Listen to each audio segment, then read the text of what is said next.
নমস্কার বন্ধুরা, এসএস কুবুকে সবাইকে স্বাগত। আজকে বন্ধুরা আমি তোমাদের সাথে শেয়ার করব আটা দিয়ে তৈরি মালপোয়া। ভীষণ ফুলকো ফুলকো একদম বলের মতো ফুলবে প্রতিটা মালপোয়াই, আর খেতে কিন্তু অসাধারণ হবে। আজকে আমি এটা আটা দিয়ে বানাচ্ছি।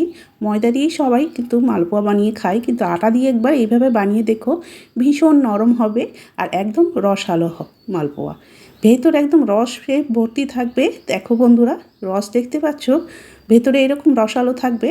আর আটা দিয়ে বানিয়েছি, ভীষণ তুলতুলে নরম হয়, খেতে কিন্তু খুবই ভালো লাগে। তাহলে চলো দেখে নেওয়া যাক কীভাবে আটা দিয়ে এরকম নরম তুলতুলে ফুলকো ফুলকো রসালো মালপোয়া বানিয়েছি।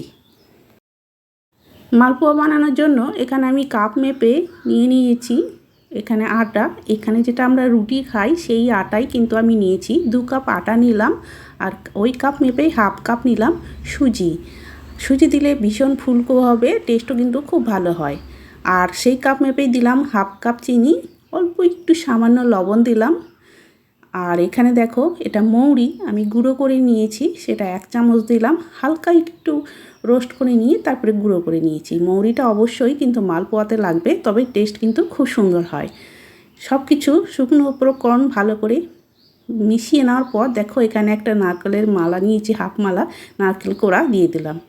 এই নারকেল কোড়াটা দিলে মালপোয়ার টেস্টটা কিন্তু আরও বেড়ে যাবে, দুর্দান্ত হয় খেতে। বেশি না, হাফ মালা নারকেল দিলেই হবে। এবার দেখো, একটা কাপে আমি দুধ নিয়েছি। দুধটা আগে থেকে গরম করে রাখা ছিল, ঠান্ডা দুধ, সেটা নিয়েছি। নিয়ে অল্প অল্প করে দিয়ে একটা ব্যাটার তৈরি করছি। অল্প করে দিচ্ছি, প্রথমে একবারে পুরোটা দিয়ে দিলে কি হয়, আটাটা শত শত গোটা গোটা হয়ে যায়। তার জন্য অল্প অল্প করে দিয়ে মাখিয়ে নিয়েছি। আবারও নিয়ে নিয়েছি কাপে দুধ কিছুটা, মানে এখানে একটা ব্যাটার তৈরি করব, যতটা লাগবে সেভাবে কিন্তু দুধটা দিয়ে ব্যাটারটা তৈরি করে নিচ্ছি। চাইলে কিন্তু তোমরা এখানে দুধের বদলে জল দিয়েও ব্যাটারটা তৈরি করে নিতে পারো। এবার ভালো করে দেখো, আমি ব্যাটার তৈরি করে নিয়েছি। সব দুধগুলোই দিয়ে দিলাম এখানে ব্যাটারটা তৈরি করতে। দিয়ে এবার একটু পাতলা ধরনের ব্যাটার তৈরি করব। যেহেতু একটু সুজি দিয়েছি, তাই প্রথমে একটু পাতলা ধরনের ব্যাটারটা তৈরি করছি। ভালো করে ব্যাটারটা এইরকম তৈরি করে নিতে হবে। দেখো, ব্যাটারটা কিন্তু তৈরি হয়ে গেল। এবার আমি ঢাকা দিয়ে 10 মিনিটের জন্য রেখে দিচ্ছি। খুব বেশি সময় রাখতে হবে না, 10 মিনিট রেখে দিলেই কিন্তু খুব সুন্দর তৈরি হয়ে যাবে। ততক্ষণে এবার আমি যে মালপোয়ার রস লাগবে সেই রসটা তৈরি করে নিচ্ছি। সে কাপ মেপে দেখো, হাফ কাপ চিনি দিয়েছি আর হাফ কাপই জল দিলাম। দিয়ে এবার গ্যাসটা ধরিয়ে দিলাম। দিয়ে একটা এলাচ দিয়ে দিচ্ছি, মুখ ফাটিয়ে নিয়েছি এলাচটা দিয়ে এইবার একটা রস তৈরি করে নেব। আমি সব কিছু কিন্তু একটা কাপ মেপেই দিয়ে দিচ্ছি। তোমরা বাটি বা কাপ মেপে এরকমভাবে বানাবে, দেখবি খুব সুন্দর একদম তৈরি হবে। ভালো করে রসটা একটু জাল দিয়ে নিয়েছি, হাত দিয়ে এবার চেক করে নিচ্ছি, একটু আঠালো ভাব হয়েছে, মানে রসটা এবার তৈরি হয়ে গেছে। যতটা চিনি ততটাই জল দেবে, তাহলে রসটা একটু তাড়াতাড়ি আঠালোই তৈরি হবে। জল বেশি দিলে আঠালো হতে টাইম লাগবে, তাই চিনি আর রসের পরিমাণটা সমান সমান রাখবে। ওটা রেখে দিলাম সাইডে সরিয়ে। এদিকে 10 মিনিট পর ঢাকাটা খুলে ব্যাটারটা দেখো, আগে থেকে বেশ অনেকটাই ঘন হয়ে গেছে, তাই আরও একটু দুধ নিয়ে আবার একটু ব্যাটারটা পাতলা করে নিচ্ছি। যেহেতু সুজি দিয়েছিলাম, তার জন্য সুজিটা ফুলে ব্যাটারটা একটু ঘন হয়ে গেছে, তাই আবারও একটু দুধ দিয়ে ভালো করে ব্যাটারটা আর একটু পাতলা তৈরি করে নিচ্ছি। দেখো, এই রকম ব্যাটারটা কিন্তু তৈরি করতে হবে। দেখেই বুঝতে পারছো ব্যাটারটা কেমন তৈরি হয়েছে। আর বন্ধুরা, এই কাপটা দেখতে পাচ্ছ, এইটার কাপের পুরো 2 কাপ দুধ লাগলো। এবার গ্যাস ধরিয়ে তেল গরম করতে বসিয়ে দিয়েছি। প্রথমে 1 ড্রপ দিয়ে দেখছি তেলটা ঠিক করে গরম হয়েছে কিনা। দেখো, তেল থেকে ওপরে ভেসে উঠলো, মানে তেলটা এবার ভালো মতো গরম হয়ে গেছে। প্রথমে এরকম একটু দিয়ে চেক করে নেবে, তাহলে কিন্তু খুব সুন্দর হবে। এবার 1 হাতা করে ব্যাটার দিয়ে দিলাম। দেওয়ার পর এইভাবে দেখো, ছান্তা দিয়ে তেল ওপরে তুলে দিচ্ছি। দেখতেই পাচ্ছ, ওপরে একটু তেল তুলে দেওয়ার পর একদম ফুলে একদম গোল হয়ে গেছে। দেখো কি সুন্দর ফুলে উঠলো। এই রকমভাবে তৈরি করবে, একদম প্রতিটা মালপোয়াই খুব সুন্দর কিন্তু ফুলবে। আর দেখো, খুব সুন্দর কিন্তু দুদিক ভাজা হয়ে গেল। আমি তেল থেকে তুলে নিলাম, আর দেখতে পাচ্ছ একদম ফুলকো তৈরি হয়েছে। আবারও 1 হাতা ব্যাটার দিয়ে দেব। তার আগে যে রসটা তৈরি করলাম, এরকম একটা করে তুলে আমি রসের মধ্যে দিয়ে দিচ্ছি। যতক্ষণে আরেকটা ভাজা হবে ততক্ষণ অবধি রসে রাখতে হবে।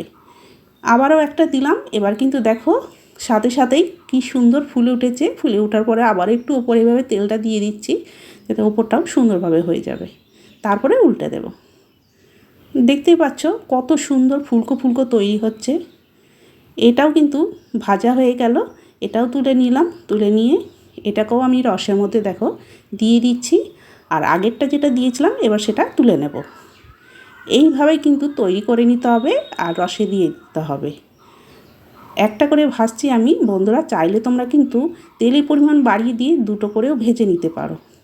আমি যেহেতু এখানে তেলের পরিমাণটা একটু কম দিয়েছি, তার জন্য একটা করেই ভাজছি।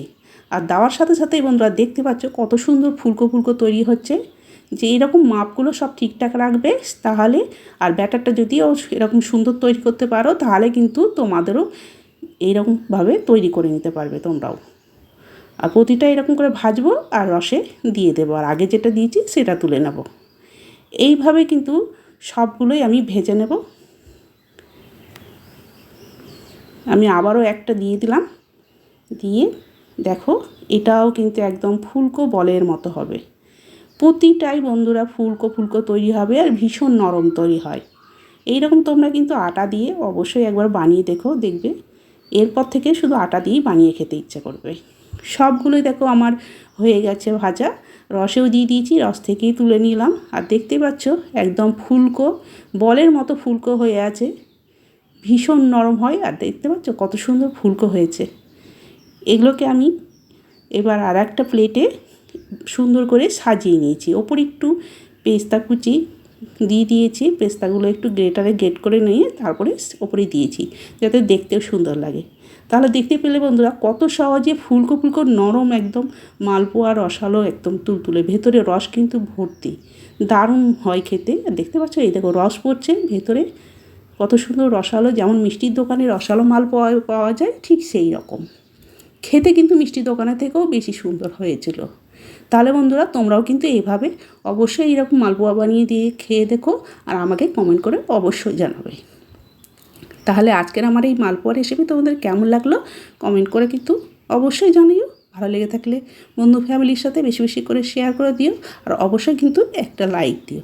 আর যদি কেউ নতুন বন্ধু হয়ে থাকো অবশ্যই চ্যানেলটিকে সাবস্ক্রাইব করে পাশে থেকো। তাহলে আজকে এখানেই শেষ করলাম। সবাইকে অনেক অনেক ধন্যবাদ।